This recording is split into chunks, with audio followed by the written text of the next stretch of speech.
That's Dawn Fay. And by the way, Tina Fey and I went to the same high school. Oh. Many years apart. My dad looks like Clint Eastwood. His half Scottish, half German face in repose is handsome, but terrifying.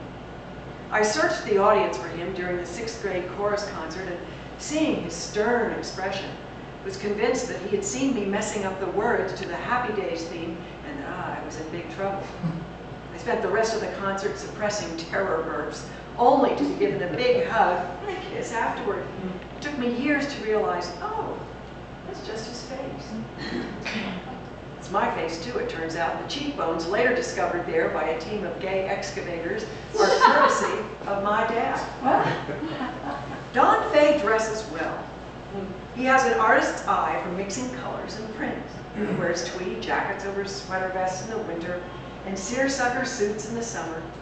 His garnet college ring shows off his well-groomed hands. He can still rock a hat.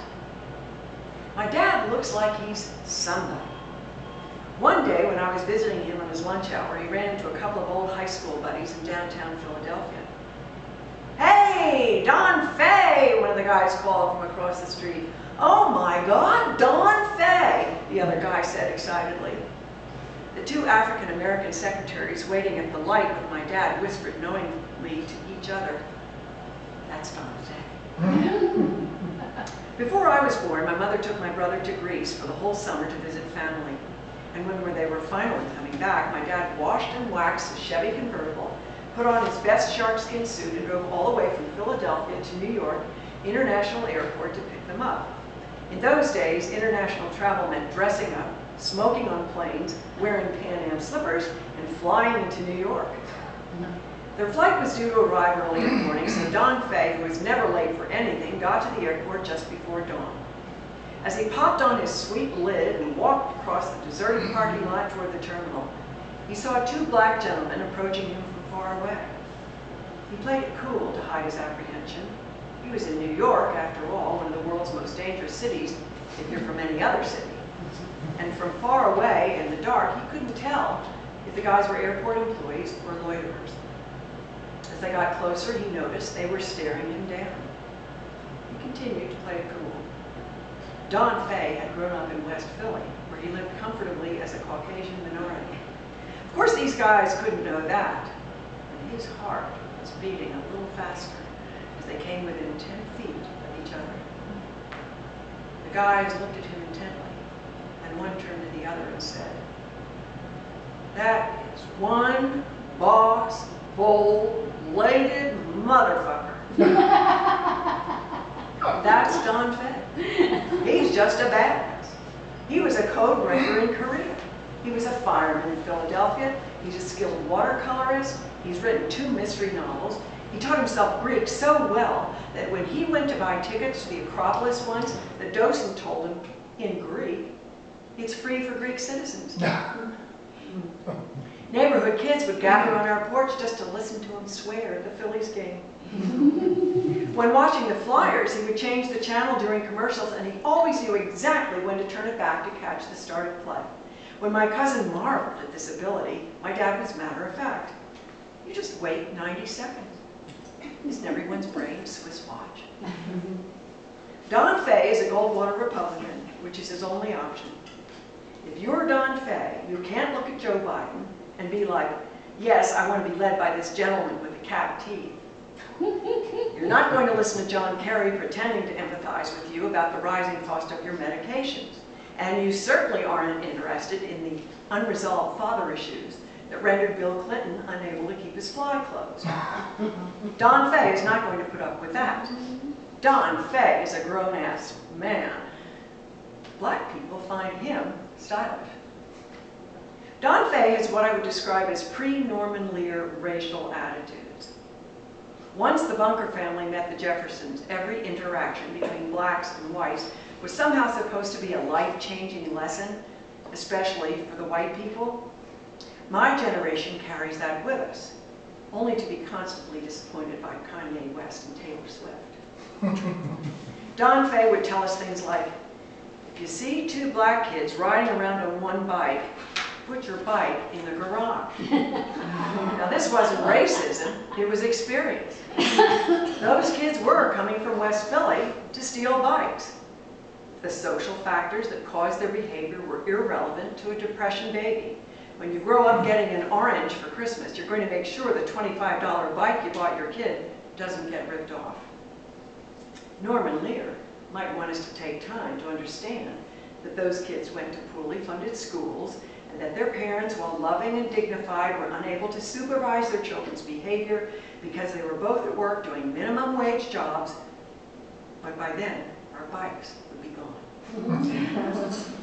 I can definitely remember a period of time when the gas crisis, the Carter administration, and Alan Alda's bleeding heart liberal propaganda were starting to wear on Don Faye's day-to-day dignity. One Saturday, my dad got it in his head that he was going to rent a rug shampooer at Pathmark and shampoo our carpets. He expressed this desire to my mother, who said nonchalantly, "Ugh, those things never work." We still had a half-empty bottle of rug shampoo from the one other time he tried it, but Don Faye could not be deterred, and I, his faithful servant, went with him.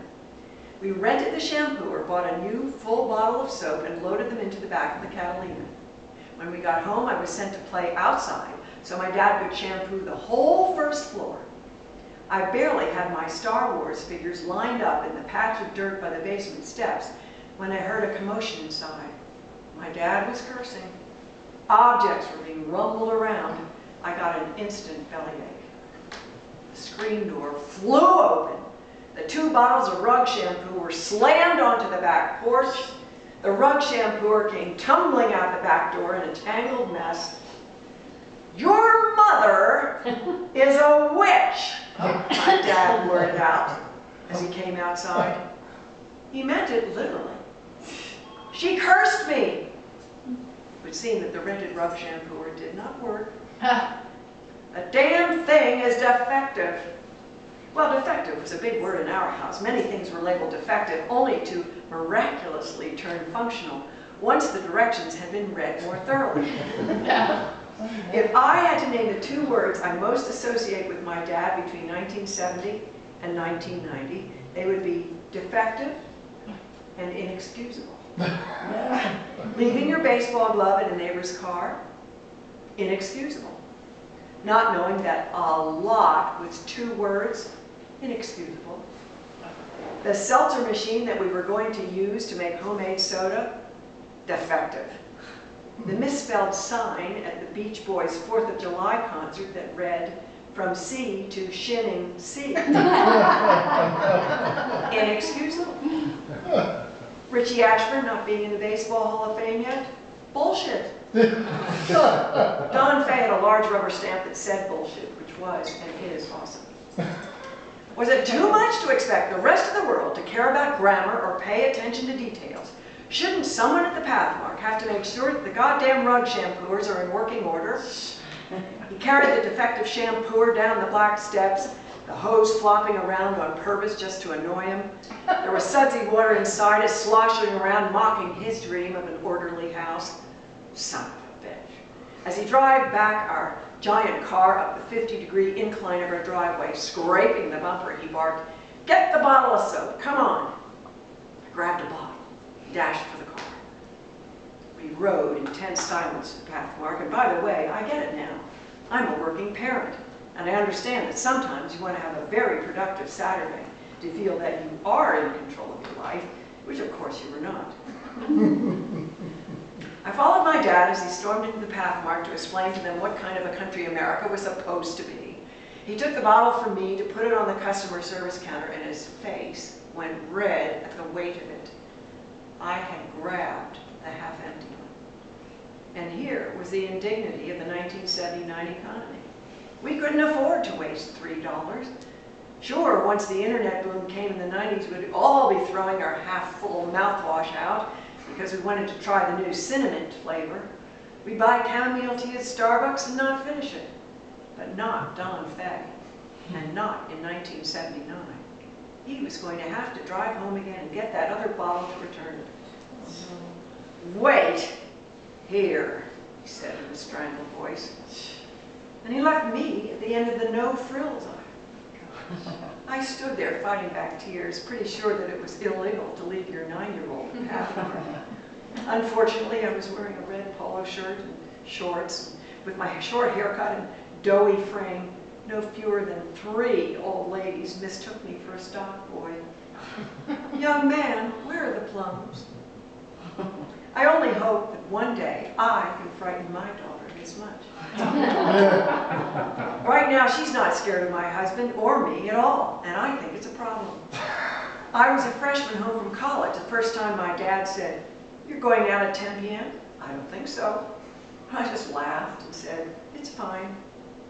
I feel like my daughter will be doing that to me by age 6. How can I give her what Don Fay gave me? The gift of anxiety, the fear of getting in trouble, the knowledge that while you are loved, you are not above the law.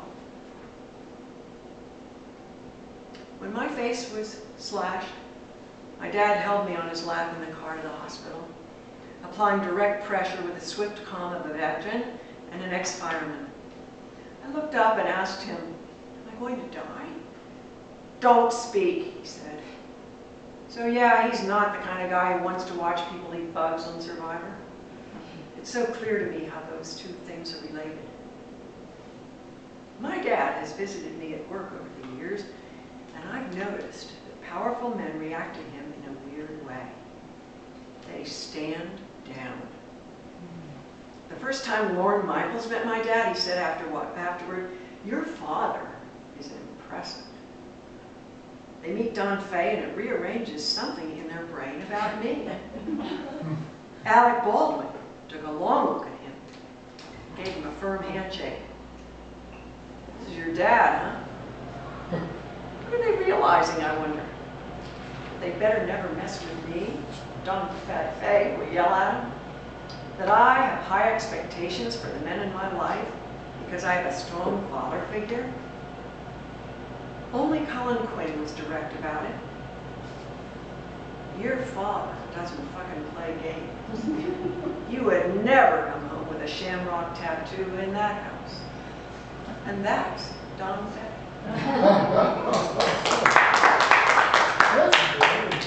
She is just brilliant.